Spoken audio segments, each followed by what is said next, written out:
Which of the following statement is true about human races?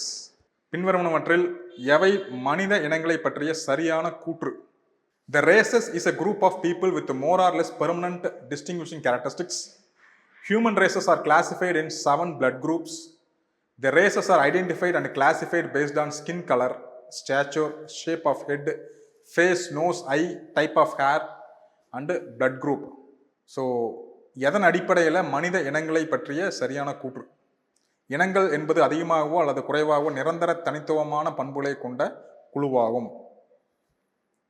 கரெக்டாக சொல்கிற மாதிரி இருக்குது. டெஃபினேஷன் கரெக்டாக மேட்ச் ஆகிற மாதிரி இருக்குது. மனித இனங்கள் 7 இரத்த வகைகளாக பிரிக்கப்பட்டுள்ளன.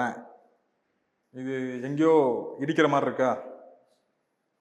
அடுத்தது, தோலின் நிறம், உயரம், தலையின் வடிவம், முகம், மூக்கு, கண், முடி வகை மற்றும் இரத்த வகை ஆகியவற்றின் அடிப்படையில் இனங்கள் அடையாளம் காணப்பட்டு வகைப்படுத்தப்பட்டுள்ளன. இந்த செகண்ட் ஸ்டேட்மெண்ட்டு நம்மளுக்கு ஏதோ ஒரு சந்தேகத்தை கொடுக்குது. மனித இனங்கள் 7 இரத்த வகைகளாக பிரிக்கப்பட்டுள்ளனவா? அப்படியே பிரிக்கப்பட்டிருக்கு மனித இனங்கள்.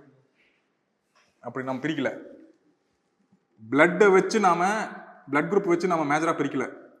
ஒன்று அந்த இனம், இந்த தேர்ட் ஸ்டேட்மெண்ட்டு மாதிரி தான் நம்ம எல்லாத்தையும் சேர்த்தி ஹோலிஸ்டிக்காக not only blood but also everything, அவங்க பேசக்குள்ள மொழி, அவங்களோட தோலினோட நிறம், உயரம், அந்த மண்டை இருக்கிற ஷேப், சைஸு, இது எல்லாத்தையும் வச்சு தான் பிரிக்கிறோம். So second statement is wrong. Answer is first and third statement. Okay, நீங்கள் பார்த்தோம்னா இது மாதிரி வித்தியாசமாக இருக்கா? கண்டிப்பாக அது தப்பாக தான் இருக்கும். ஏன்னா இந்த ஸ்டேட்மெண்ட்டு கான்டெக்ஸ்ட் ஸ்டேட்மெண்ட் இது. அவங்க கொடுத்துருக்கிறதுலையே செகண்ட் ஸ்டேட்மெண்ட்டுக்கு எதிரான ஸ்டேட்மெண்ட் தான் தேர்ட் ஸ்டேட்மெண்ட்டு. இங்கே பிளட்டு அடிப்படையை வச்சு தான் பிரிக்கிறோம்னு சொல்கிறோம். இங்கே பிளட்டு கூடவே இது எல்லாத்தையும் அடிப்படையை வச்சு பிரிக்கிறோம்னு சொல்கிறோம். எது வந்து ஹோலிஸ்டிக்காக தெரியுது உங்களுக்கு? எது எல்லாத்தையும் தக்க வைத்து சொல்லக்கூடிய ஒரு ஹோலிஸ்டிக்காக ஆன்சர் கொடுக்கறது third statement. So we can go for this.